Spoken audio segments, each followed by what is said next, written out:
Hello everybody, thank you so much again for joining us. Just to introduce myself one more time, my name is Eddie. I am the Tour and Interpretation Manager over at Historic Huguenot Street, which is a fancy way of saying that I oversee much of our historical research alongside a few of our colleagues. But specifically, I oversee our adult educational programming at Huguenot Street, and I'll let Lindsay introduce herself. Hello everyone, my name is Lindsay, and I am the School Programs Manager at Huguenot Street. So I'm in charge of the interpretation programs for everyone 18 and younger. Nice. So the title of today's talk, you can probably see right off the bat, is Where the Waters Are Never Still, the People and Rivers of Early New Paltz. And that's actually a picture of, specifically, the Wallkill River. Really, that's a furious Wallkill River during one of our annual floods down in New Paltz. That's a picture I took actually in December 2023 from the main road exiting New Paltz. And I'm actually going to maybe put you all on the spot quick to get started and ask a question. Does anyone happen to know where we took the title of today's talk from, where the waters are never still? Go for it. I don't know, but I would guess because it's title. Exactly, absolutely, and that's what that term refers to. And that word is actually, that title is actually a translation. It's a translation from an Algonquian word, specifically a Mohican word, Mahi-Canatuk. Has anyone ever heard of that before? Yeah, so Mahi-Canatuk is the name in Mohican for the river we're right next to, what we now call the Hudson River. And it means the river where the waters are never still. The Mohicans were one group of native people that lived along this river. They really lived from just a bit north of us all the way up to the Albany area. And they called themselves Mahikaniok, the people of the river where the waters are never still. And so you can see how to those native people, this river, the things that the river would provide for them was really central to their identity, central to how they viewed and identified themselves. And I like that contrast with this picture that we have on the title slide because this is an example of how flooding on local rivers is still affecting us. Again, I took that in December of 2023. And so we're going to be talking not just about the history of the first people in this river, the native people, but also the history of European colonists, in New Paltz specifically French colonists, but also Dutch and English colonists in the region, and enslaved African peoples and their engagements with the river here as well. Do you want to add anything? Cool. So this wonderful picture that Eddie took before you does everyone recognize the bridge there? Yeah. I don't know, I live in New Paltz, Eddie lives in New Paltz, does anyone else live in New Paltz? Or yeah. So that is the fields outside of New Paltz that flood every year. It doesn't show up. And that's the, you can just barely see Skytop Tower at the top of the ridge there. So, very iconic, very cool landscape there. But yeah, and so these floods have happened in New Paltz for thousands of years, and they create a fertile floodplain that nourished the native community, allowed Europeans to feed themselves, and still affects us in New Paltz today. But that was just a little preview. Now we're going to go back to our regularly scheduled programming. So yeah, if you look at the map on the left-hand side there, that is a map taken from a scholar named Tom Arden Mitrod, and it is a book he has about native peoples in the Hudson Valley. So I referred already to one group of native people in the Hudson Valley, and you can see them labeled up south of Albany, the Mohicans, but you can see all different groups on this map. These are all different subgroups that spoke, really, they would probably say ethnicities, that spoke different dialects of a language called Lenape. And so that's an Algonquian language. That's the broadest description I can give of these native people. But saying Algonquian is like saying I'm speaking a Germanic language right now, which is true. Doesn't do a whole lot for anybody, right? And so I'm speaking English, but within English even there are dialects, right? What's different about the English I'm speaking versus someone from the UK? And so all of these different groups spoke different dialects. And if you see that red X, that is the location of New Paltz. And if you see just up kind of to the northwest, up to the above and to the left of it, you see Esopus Indians. And so the Esopus were one of those subgroups. They lived in our Wallkill River Valley. You can see where the Wallkill is on this map. It starts in northern New Jersey. It flows northeast all the way through what's now New Paltz. And then it joins with the Rondout Creek about 7 miles north of New Paltz and flows into the Hudson River about 15 miles north of New Paltz at Kingston. And so the Esopus lived in both our Wallkill River Valley, also the Rondout River Valley to the west, and they also lived in the southern two-thirds of the Catskill Mountains. And Esopus is a native word that to the best of our knowledge means small river or creek. And so just like the Mohicans, they identified themselves according to the river that they lived on, the Wallkill. and their name for the Wallkill likely would have been something related to their name for themselves as well. And so I think even just looking at the distribution of these different groups of people, you can see the native people, specifically the different Lenape groups, are really living centered on various waterways. Even the groups that don't look like they're living along a specific waterway on this map are. They're just smaller waterways that aren't labeled. So for instance, right across from where we are standing right now, you can see on the map the word Wappinger is labeled. The Wappingers Creek is not labeled on this map, but there is a waterway that flows into the Hudson directly across from us, and the Wappingers lived on that creek. And so you'll see in Dutch records, in the native people's records, them using this term Lenape for themselves. And Lenape in their language just means people. So you can imagine Europeans show up, who are you? And they say the people. But in English, their name, I think, is maybe a little bit more reflective of what we're talking about. In English, oftentimes, you will see English colonists call them river Indians. And so also, even in the European conception of these native people, we can see how closely their identity is connected to the waterways on which they live on. And we'll talk about maybe why in just a moment, too. Go for it. Yeah, so the Wappingers Creek is over there, and I always love whenever schools come from that side of the river because I can show them this map and say, have you guys ever heard of Wappingers Falls? And right away, they know something about the native groups that live here without ever having really learned it, so I can kind of build on that. But another one that I love to point out to adults is down south in Jersey near the city there where it says Tappins. That's where the Tappan Zee Bridge comes from, which will always be the Tappan Zee Bridge in my heart. The Tappin group that lived there, and then the word Z is just the Dutch word for sea.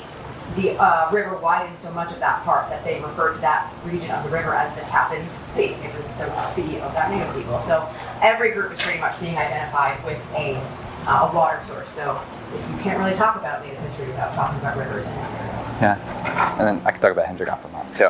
And then you'll see on the right side of your screen there, that is actually a primary source. That is an excerpt from an oral history. And it was an oral history actually recorded in the late 1700s by one of the leaders of the Mohican people. His name is Hendrik Appelman. And he was really significant. You'll see him actually in all kinds of different historical works and programs, especially about the Revolution. The Mohicans are they're the only Lenape group that sides with the Americans in the American Revolution. And Hendrik Appelman was their leader during that revolution. So you might see his name in other kind of facets. But this is a really incredible document because Hendrik Appelman actually recorded his native people's oral histories in the late 1700s. One of the things that's special about Huguenot Street is the archaeology of Huguenot Street. So even if no stone houses had ever been built there, where we work would still be a historic site. And that's because, as we already mentioned, it was previously a native village for thousands of years. And so we can look at that archaeological record and get an idea about that native village. We know, for instance, about when they arrived in New Paltz. The first native people settled in New Paltz about 10,000 years ago. And we know this because we have found artifacts, specifically projectile points, dating all the way back to about 10,000 years ago. One moment, I'm just going to talk about this. And so we know they arrived about 10,000 years ago. We can trace where the Algonquian language is spoken, and we can see that they came from the northwest, from the Great Lakes region. And before that, Algonquian peoples over thousands of years had migrated along what's now the border between the US and Canada. We know that from archaeology and linguistic resources today. This is an excerpt of Hendrik Appelman's oral history from the late 1700s, where he is saying the exact same thing that I just told you. They didn't have a written language. This was a history that was passed down orally for 10,000 years. And in their Mohican oral history, Hendrik Appelman says they arrived about 10,000 years ago from the Great Lakes region. The wording is not quite so clear there, but that's what he's saying in that document.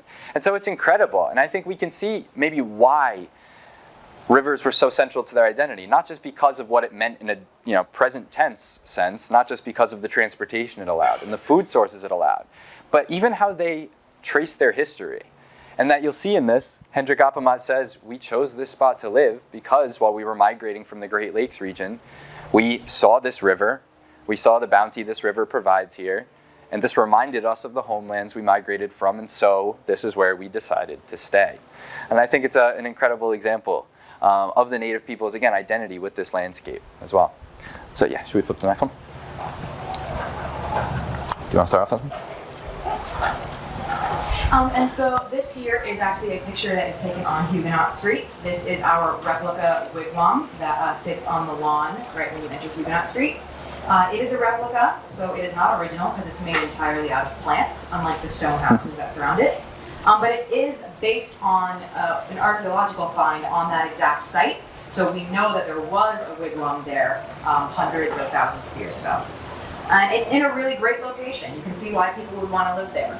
This is located on a little terrace right above where the Wallkill floods. That first picture that you saw is all down below, and then this is up above that on a little hill.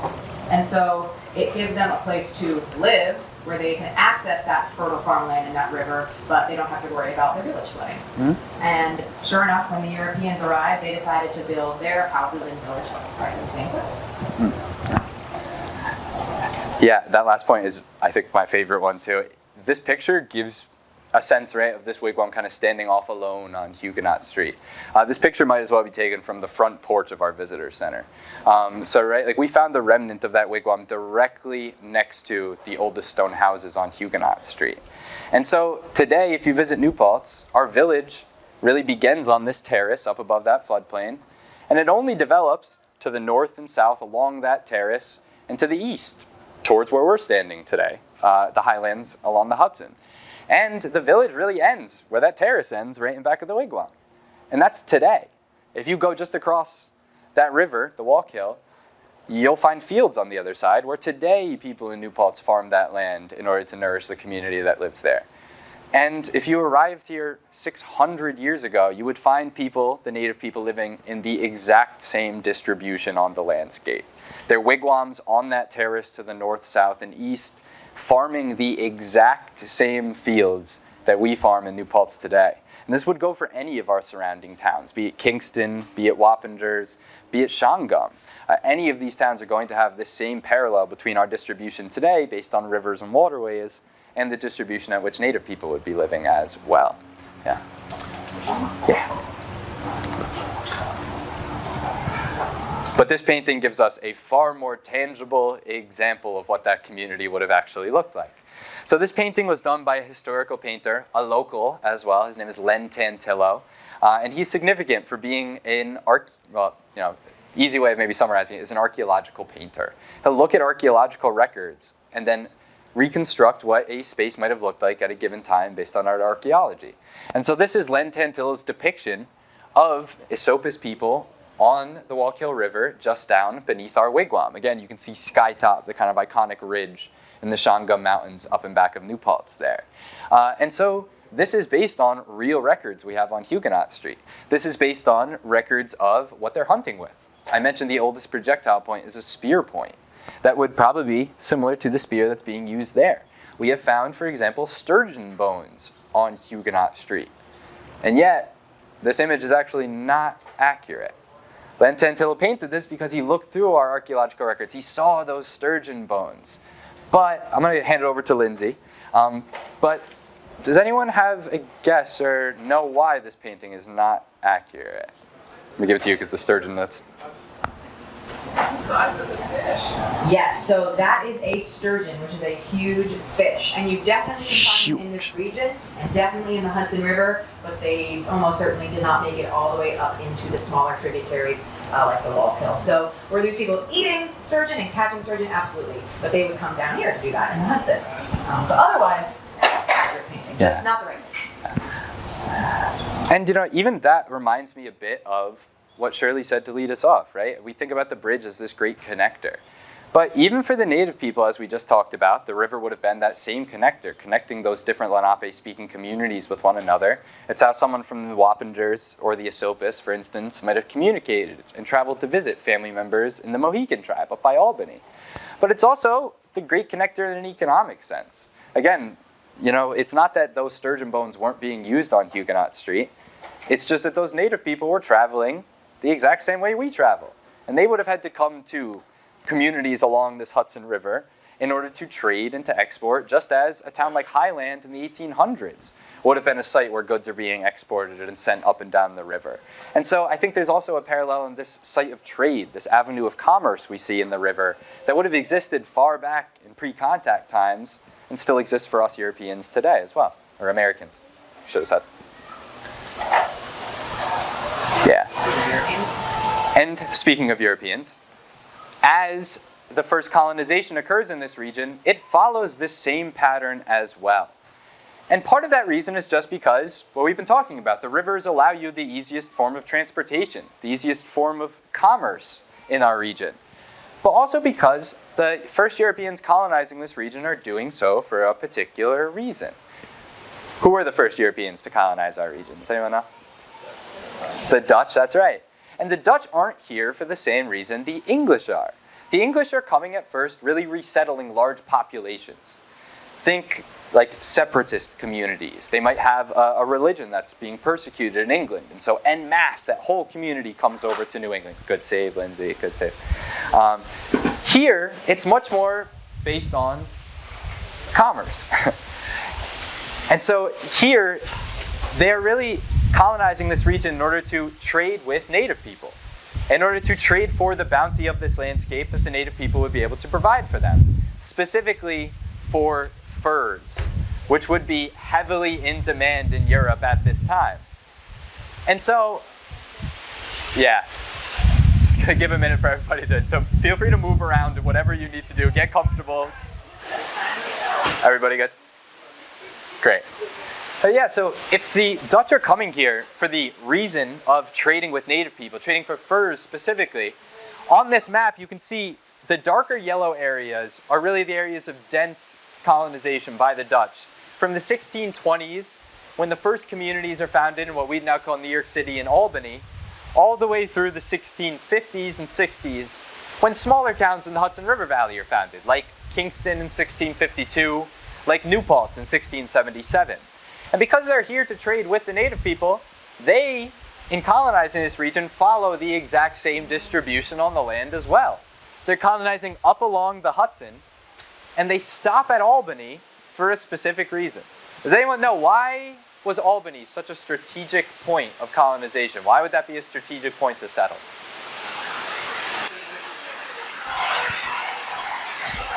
That's a great point. That's actually not what I was thinking of. So they said that it's because the river is not navigable above that point. But you're exactly right. It wouldn't have been navigable to European ships. What else? It is. We're going to get to that. That's true as well. We're going to have a whole slide on the estuary eventually. That's especially more Lindsay's area of expertise than mine. But it's also because right where that navigable point ends is also right where the Hudson meets the Mohawk River. And so I've been talking about Algonquian-speaking native peoples. Probably when most of us are in school, we learned about a different group of native people, the Haudenosaunee or the Iroquois. And the Iroquois would live along northwest New York, along the Mohawk River. And so colonizing Albany, a point where the Mohawk flows into the Hudson, would allow them, the Dutch, to not only trade with the Lenape, the Mohicans, but also gain goods from the interior coming down the Mohawk River Valley. And as we know from later American history, that's the same route of navigation that Americans access through the Erie Canal later. That becomes this economic lifeline to early America. And that lifeline is already being used way back in the 1620s by the Dutch in this period as well. Good on that one. Yeah. You want to start with this one? Another painting by the talented Lindsay.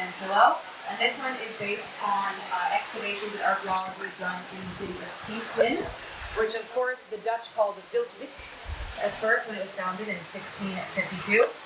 But that is the stockade district. You could go and visit the stockade district in Kingston today, although maybe you'd rather go on a day where it's not so rainy.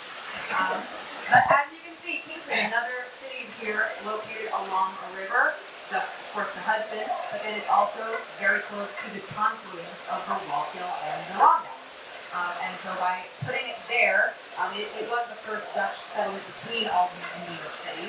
By putting it there, they allowed themselves to have access to trade with the native people that lived along the Wallkill and the Ronda, which is the people that we're talking about at Hudson.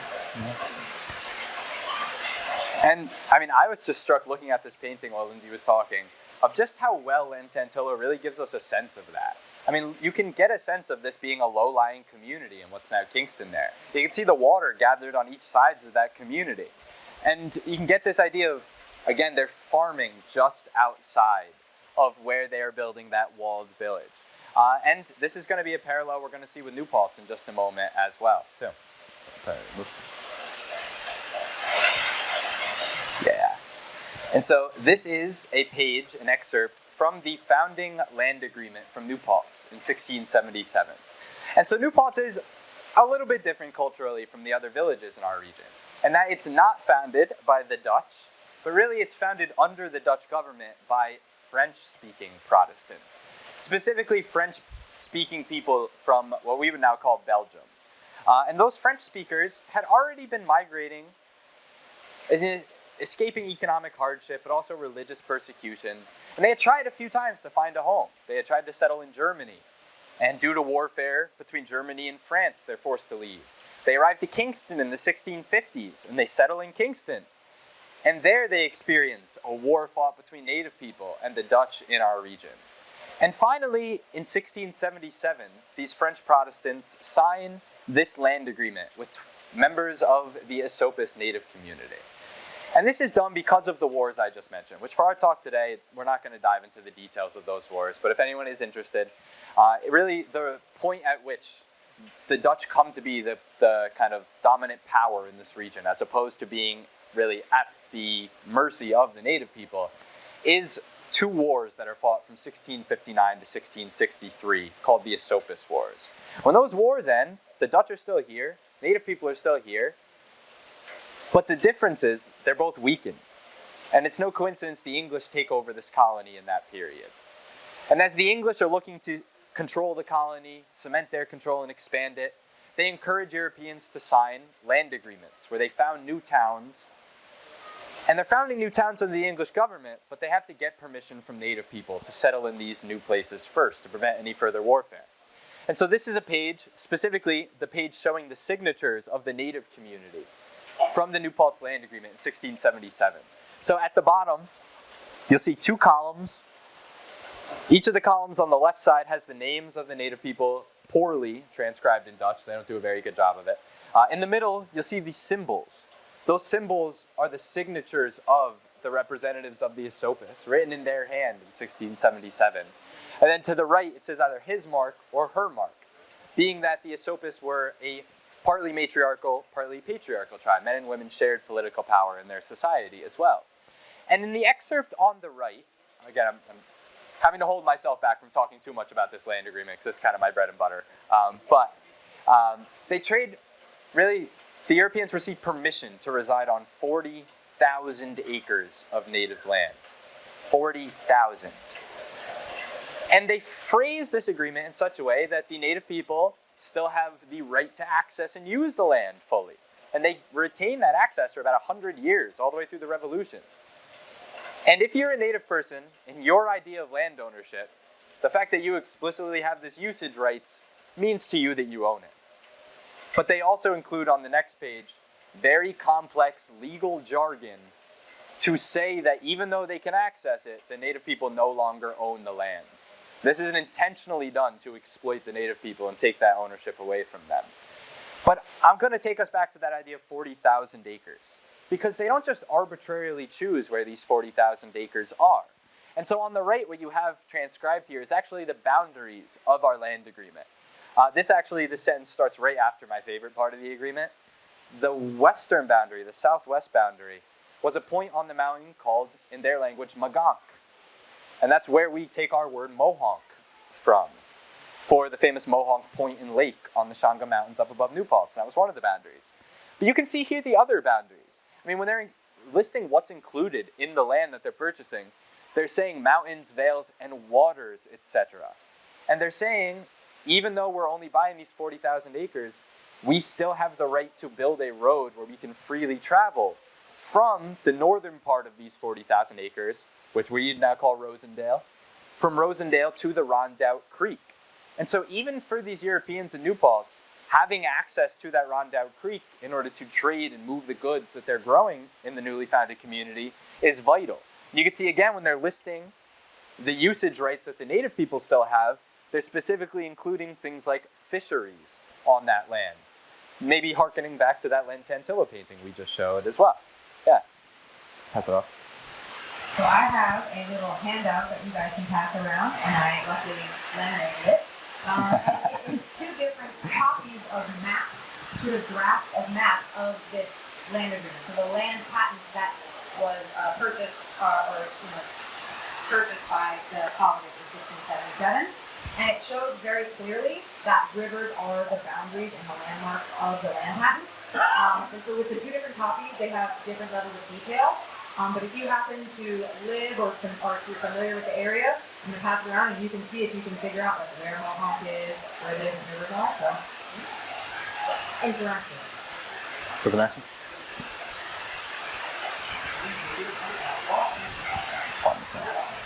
This was me. And so here we have another Lantantillo painting. I should have mentioned this, but the previous two images we used are purely from the generosity of Lantantillo. Those are not ones that Huguenot Street owns, but they're ones that he gives us permission to use at all times. But this is one that we do own. This is a painting that Lantantillo did of the earliest portion of the New Paltz community.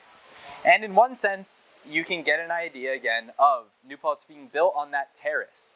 If you see in the kind of middle right of the photo where there's a frame, it looks like a house is being built. If you look just beyond that frame, notice how it's just the treetops. You see that? You can see how even this painting, a historical depiction, is really depicting the fact that that land drops off right in back of Huguenot Street, down to that floodplain. And so where the wigwam is, that we showed you a painting of earlier, is just on the other side of this wooden fortification in this painting. This is a depiction of the earliest portion of the New Paltz settlement that is constructed in the 1670s and 80s. What was called a redoubt, a wooden fortification around very simple wooden houses, but again, built above that river where they could farm, where they could fish from that river, and also built with easy access to, at first, the Rondout Creek, but eventually with easy access to where we're now standing. And that highland comes about because eventually they realized that it would be more efficient to travel from here to where we're standing than it is to travel to the Rondout Creek to export those goods. If you're exporting them down to New York City, to go northwest is not as efficient as to go east directly toward the river. Does anyone know what the first name of Highland was before it was called Highland? This gives me a little bit of comic pride saying as a New Paltz native, but it was called New Paltz Landing because it was founded to be an access point whereby the people from New Paltz could export their goods onto the river and bring them back in to bring them back down to New Paltz. And so it was really founded just to be the port of New Paltz. And yet it's entirely self-sufficient community today. But also I'm going to highlight one other thing in this painting, and that's the two people we see in the bottom right. So from its earliest conception, New Paltz is not just a European community. Obviously, a native community as well, but also an African community from its very, very, very start. And so these are depictions of the first enslaved people in New Paltz. And it's likely that there are many enslaved people in the first generations who we don't know the names of. Those records are almost always incomplete in how they're kept and recorded by the families. But we do know the names of the first two enslaved people to live in New Paltz. Their names were Jack and Betty. And it's very possible that those two individuals in this painting could be depictions of Jack and Betty, those first two enslaved people. And I mention the enslaved people so specifically here because we can imagine what route of navigation enslaved Africans might be imported along. And so they're being imported by the Dutch, by the English, by merchants of various European ethnicities, and they're being brought from Africa itself. They're being brought directly from West Africa and Central Africa. Being that we're colonized by the Dutch, they're also being brought from Madagascar, which is a bit unique in American history. So sometimes people of color today in DNA research will find Polynesian ancestry. It's usually an indicator that they have ancestry that was brought in as enslaved people from Madagascar by the Dutch. But also, they're being brought in from other European colonies in the Caribbean. And as they're being brought into this colony, if they're not exported in New York City and then brought up the Hudson River, they might just be brought directly up the Hudson River. And they would be landed in Kingston at the point that it looked like the painting that Lantantillo painted just a few slides ago. And it would be at that point in Kingston that the enslaved people would be purchased by European colonists like the founders of New Paltz. And it's not just a route in which enslaved people are brought in which they are enslaved and dehumanized, it can also be a route in which enslaved people resist that dehumanization as well. And we'll talk more about that. Perfect. And so I mentioned Jack and Betty. Jack and Betty are the first enslaved people to live in New Paltz. They are not the first enslaved people to be associated with New Paltz. And so the first enslaved people owned by a founder of New Paltz were named Anthony and Susanna. They were probably from West Africa, kind of Northwest Africa. I say that because of their names. So their names are actually a cultural signifier. They're Catholic names. And so they're indicators that Anthony and Susanna were likely from West Africa, where in the 1500s, Spanish and Portuguese missionaries had already been spreading Catholicism. And Anthony and Susanna were imported into New York in 1670 or so, late 1660s, from Barbados, where they were owned by an English enslaver named Lewis Morris. So I'm going to hold off on mentioning that excerpt on the left for just a moment. I'm kind of giving the background of the story. So Anthony and Susanna were brought in by an English merchant named Lewis Morris, and he founded a plantation that you can see on the bottom of the map on the right called Morrisania, which is still the name of a neighborhood in the Bronx some of you might be familiar with. They're some of the earliest Europeans living in what we now call the Bronx. And they import huge numbers of enslaved people. At one time, the Morris family enslaves 60 plus individuals. And actually in New York, oftentimes, and this might be unexpected, there are more slave owners than there are in southern states. In 1800, the US Census recorded more slave owners in the state of New York than it did record slave owners in the states of Virginia or Georgia. There were more in New York. But they enslaved fewer people per person. And that means oftentimes a very different experience for enslaved people. The difference between North and South is not a difference of treatment or condition. They're living in equally abhorrent conditions, and they are treated equally abhorrently. But it's a difference of distribution.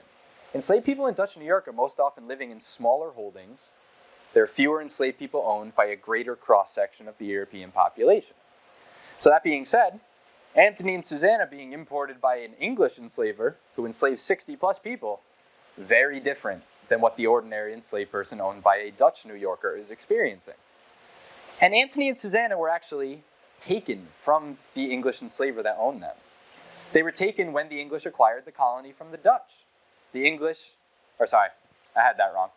taken at one point while the English and the Dutch are fighting for this colony.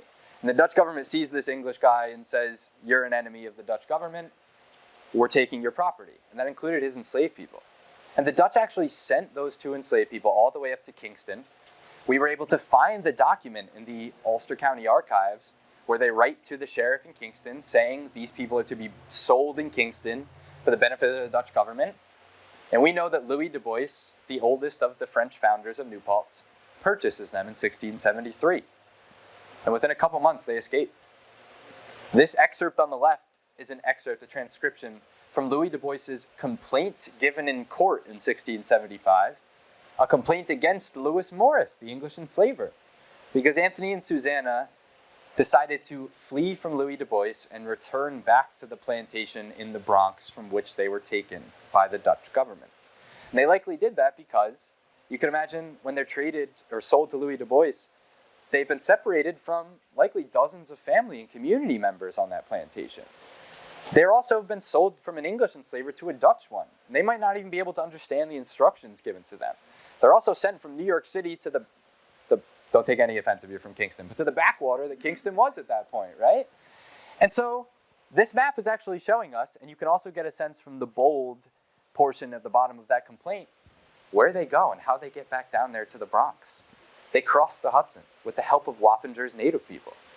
And they, with the help of Wappinger's native people, probably in dugout canoes from just over the river where we're standing, they travel down the Hudson back to the Bronx. And they return to the plantation where they were previously owned. And Louis du Bois and Lewis Morris have a long legal battle over ownership of the two of them. But they end up staying in the Bronx. That's not all that important for our purposes right now. But again, just to show that it's not just the Hudson River, not just a route of enslavement, but it's also a route by which enslaved people constantly are asserting their humanity, are asserting their agency and resisting this enslavement as well. And so the last thing I'll say on that topic, if you're to see what we call freedom seeker ads from our area. Has anyone ever heard of a freedom seeker ad? Know what that is? Yeah. So a freedom seeker ad is a wanted poster, so to speak. Enslaved people, not a year went by that they weren't self-emancipating from our region. And there isn't a town in our region that didn't have at least 10% of its population be enslaved African people. And as those enslaved people are escaping, I've already mentioned a couple of times that the Europeans don't keep complete records about those enslaved people. I'm descended from all of the Europeans in New Paltz. I know the name of every European founder that I'm related to, and every family member in between them and me without missing anybody. I've lived my whole life alongside descendants of the enslaved people that my ancestors enslaved. They don't have that same ability because my ancestors chose not to write down details like their last names, their first names, humanizing details, except for when they had to. They had to when an enslaved person would escape. Because if you put out a wanted poster for an enslaved person that has fled, it's not going to be all that effective if it doesn't give details that identify the enslaved person. And so oftentimes I only get as a resource, as a source, an enslaved person's name, a physical description of what they looked like when they self-emancipate, when they flee. And those, what we call wanted posters, freedom seeker ads, they always end with the same thing.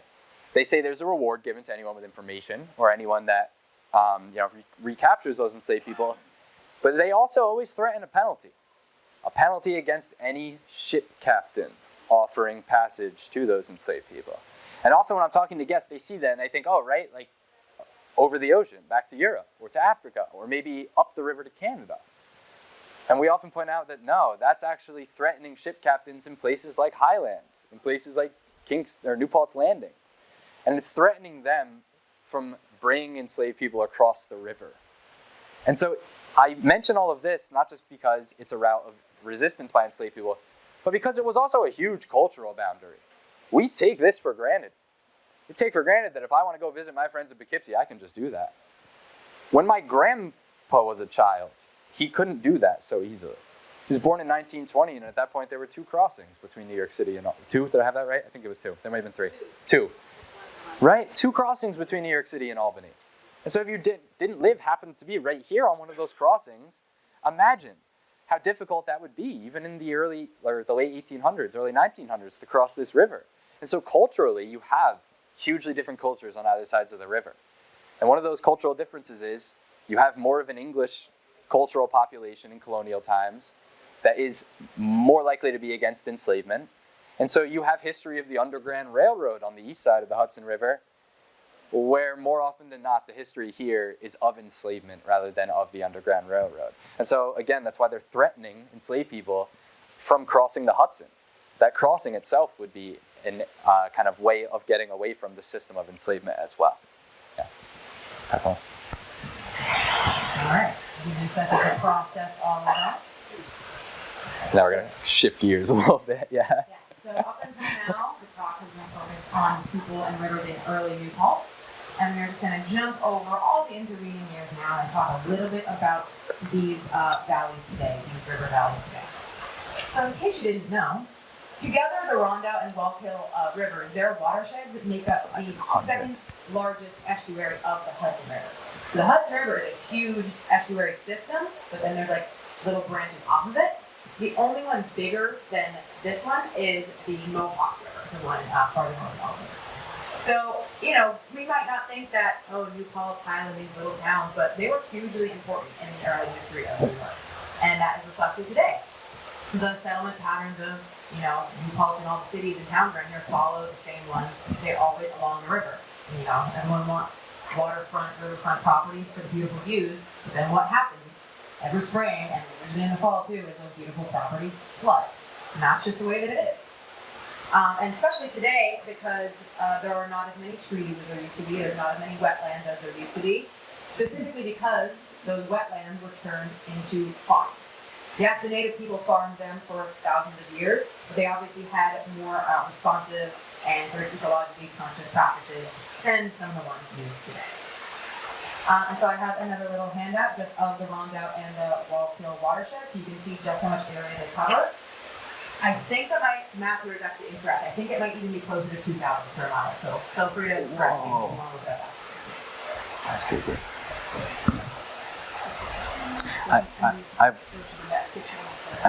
Perfect.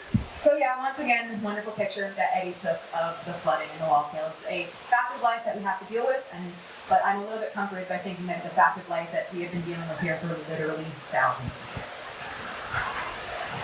Yeah, this may be just more of a comedic point, but once in a while, especially, you know, I'm sure we're all familiar, the Hudson Valley, one of the coolest things about it is that from the first native people that lived here, people have always been coming and going from this place, and even a little village like New Paltz, not a day goes by when you don't have people from all over the country and world traveling through it. Those people oftentimes, you know, you might sometimes hear them talk about, why hasn't anything been done to raise this road? How have we not done anything about the damage to infrastructure that comes from flooding? And yeah, we often have to tell them, well, this is something the community's been dealing with for literally thousands and thousands of years. And again, is why we're there. So this is not just a depiction of a flood outside New Paltz. This is already something I kind of mentioned. That's the fields just down below Huguenot Street. And so the farmland under that water right there is called Wallkill View Farms. It's an incredible place to visit. Also, they have a wonderful little farm stand. But it's still a site that nurtures the community today and provides produce for thousands of people living in New Paltz on the exact site of where the native people earlier would have farmed. And again, you can see how I always like to point out the parallels between ourselves. We think sometimes that, you know, we're like masters of the environment in a way that people weren't hundreds of years ago. And yet, my housemate works up on the mountain. He works at Mohonk Mountain House. We live in the village of New Paltz. And this commute increases by about 20 minutes every time this happens, once a year. And so it's a cool example. We're still really at the mercy of these rivers and of these waterways as well. I don't think so either. Well, should we mention it quick? I'm just going to keep this one up as background for a moment. And just to mention quickly, it's a really cool example of something we mentioned way back at the start, the archaeology of Huguenot Street. And so these specifically, well, yeah, I'll give it a chance. Does anyone have any guesses what these were? It's a really hard question. But these were a tool the native people were using in relation to the river. And we still use this tool today when fishing. Does anyone have a guess? Scales? That's a good guess. Not scales. They are net sinkers. Yeah, so someone might have heard someone say that. Yeah, so they're fishing weights. They're what you're going to tie to the line that they would have had on nets and sunk to the bottom of the Hudson River, just like we might use metal ones today. But they're a really cool demonstration of how we find these archaeological objects that are in relation to people's usage of the river over hundreds of years. And again, I'm just going to leave this up as background in a moment as we maybe shift to a little bit of an activity. All right, so as a reward for sticking with us this whole time, I just have one last fun little game to pass around to you guys. We are very lucky in this area that there has been so much work done to preserve so much of the ecology around specifically the Wallkill and the Rondout rivers. And it's because there are so many wonderful species, including endangered species and threatened species that live in this area. So this on the front is pictures of 8 species of concern that have been found in New Paltz. Most of them, I chose ones that specifically have been found along the Wallkill. There is actually a nature sanctuary right on Huguenot Street. So if you ever go to Huguenot Street, you can pop down the street, walk down into the Michael's Carport Wildlife Sanctuary, and you might see some of these species. So if you think you can name them, you're welcome to. The answer is wrong. Should we do questions for the last 10 minutes? And so we have about 10 minutes left, I think, maybe even a little bit less. But we wanted to open up to any questions anybody has for these last few minutes as well. If not, I have a couple tidbits. And you can imagine I have pretty much an endless supply of a couple tidbits. But yeah, go for it. I just have a comment. Yeah. One of the things I enjoy doing very much is in Kingston going along the Rondout Creek, because you can watch the tide come in and watch the tide go out. It's so amazing. Yeah. The Hudson River is a mile wide there, but the creek isn't that wide. The creek, they can walk across it pretty easily. But to think that you can stand there and actually watch the tides change is pretty amazing. That's incredible, and I didn't know that, actually. So now I'm going to have to add to my to-do list going up and watching the tide change at the Rondout. That's incredible, yeah. And what a wonderful example of what we've been talking about, too. Yeah. Does anybody else have any other questions? I'm just going to pause you for 1 second. Lindsay had something to add on to that one. Your comment is very exciting. I'm a bit of a fish nerd, so yes. If you can't tell so far, Lindsay knows about all of the environmental history, and I can't really offer much there at all. So that last section of the Roundup Creek there, right before it enters into the Hudson, it's sort of right below that little dam that you can see from the Eddyville Bridge, the red bridge. Yeah. Probably. You know more than That me. last section is a freshwater tidal ecosystem. It's not brackish, it's only freshwater, but it's still affected by the tides. It's an incredibly rare ecosystem. I learned something new. Oh yeah. Yeah, so she said that if you go to Kingston along the Rondout Creek, where it's, because the Hudson is so wide that you can't always actually see the tides changing, but being that the Rondout is that little bit narrower, well, a lot bit narrower, you can see the tide change with, I assume is it the color of the water? No, you can just watch The flow. Yeah, Oh, wow. and there's a walkway in Kingston along the Rondout Creek. So you can walk a mile back and forth if you like, and I do that a lot. There are lots of ducks, there are lots of baby ducks at this time of year, Yeah. and the water just, you stand there and it's surprising. I can tell which direction, I know the tide's coming in and the tide's going out. Yeah. Just by watching the direction. That's wonderful. And even, that area of Kingston is such a great demonstrator of how these rivers affect our settlement patterns. Kingston's kind of a weird layout, right? There's kind of different pockets of this dense population. And think about where they are, right? Like the area that we now call the Strand used to be a separate city. It was a separate community. It was called Rondout. And it was the point at which ships could unload their goods off of the Rondout Creek. But right, the whole reason that is kind of this separate section of the city in relation to Kingston itself, the reason that the Stockade District is in a different point than where later the modern center of the city develops, is all because of how they're settling in relation to the waterways that are here as well. Yeah, it's a fantastic question. And then, sorry, I interrupted yours in the back before. I hadn't heard what you said. Oh, perfect. Wonderful, wonderful. Does anybody else have any other questions? Well, cool, thank you so much. The one thing I did just want to mention is, just because some of you have likely engaged with it before, but an example of what Lindsay was talking about before, of an area where today we have farmland that looks a lot more like New Paltz and Kingston as we're describing, on a lowland, a floodplain, but that used to not even be land at all. A good example of that would be if you visited Goshen or Warwick.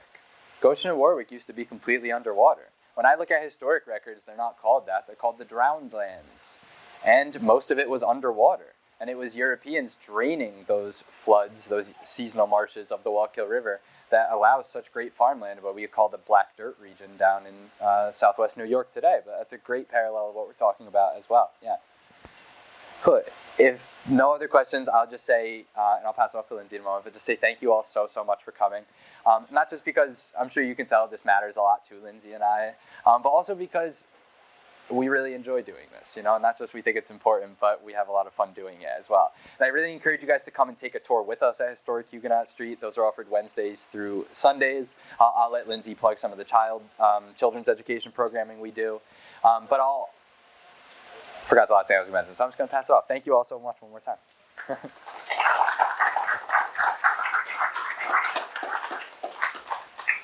Yeah, so coming up, if you homeschool your children, or you know someone who homeschools their children, we're having Homeschool Open House Day on September 16th. Shirley mentioned that we'll have representatives from the walkway there. You can just go on our website to register. And then looking a little bit ahead to the future, we have a bunch of Halloween events in October. So there's a kids craft workshop in the middle of the month on Columbus Day or Indigenous Peoples Day weekend. And then you can come to actually trick or treat on Huguenot Street at all these historic houses. And just let the kids run up and down the street and get as much candy. So, see you there. I did think of one more thing too. I thought of the last thing I was going to plug.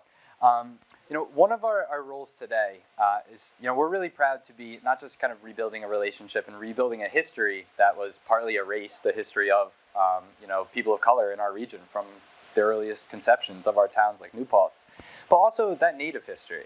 We should have mentioned this earlier, I should have mentioned it, but the Lenape's descendants today live in 5 federally recognized nations in Ontario, Canada. There are 3 of them. There are 2 of them in Oklahoma, and there is 1 in Wisconsin. There are many groups of people that without documentation or without the historical evidence, but with an easier proximity, there are many groups in New York and New Jersey and Pennsylvania that claim this ancestry and heritage. The only Lenape descendants are in 5 federally recognized nations in Oklahoma and Ontario and in Wisconsin. And so a lot of our role is welcoming them back to this region and really just stewarding our historic site for them. So that said, I believe it is the weekend before Indigenous Peoples Day. We are having, this time just a virtual talk, but a virtual talk with the medicines expert named Misty Cook from the Stockbridge Munsee community, which is the Mohican tribe today. So that tribe we talked about at the start, where the waters are never still. That community today lives in Wisconsin, and their medicine expert will be doing a virtual talk for us on the weekend before Indigenous Peoples Day. So I really encourage you to check that out as well. And thank you all one more time. Yeah.